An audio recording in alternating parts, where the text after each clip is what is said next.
Hello everyone, this is Pamela from Design Wishes by Pamela, here to share a bit of exciting news.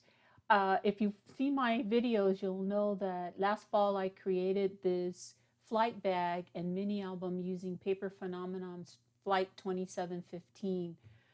I'll put a link in the description box if you haven't seen it yet. But the exciting news that I want to talk to you about is that I now have a full written set of instructions available for you to purchase, along with a tutorial series that accompanies the written instructions and the photos in the instructions to put the mini album and the flight bag together.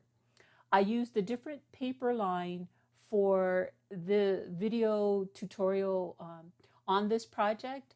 I used a paper line from Bella. It's called Metropolitan Girl. I really love it. I think it's chic. I think it's fun.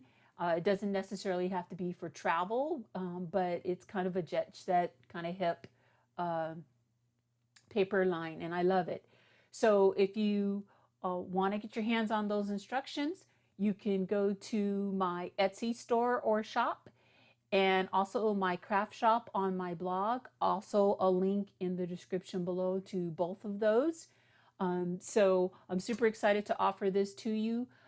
With your purchase, you're going to help me bring more exciting new projects to you to teach. So thank you so much for watching.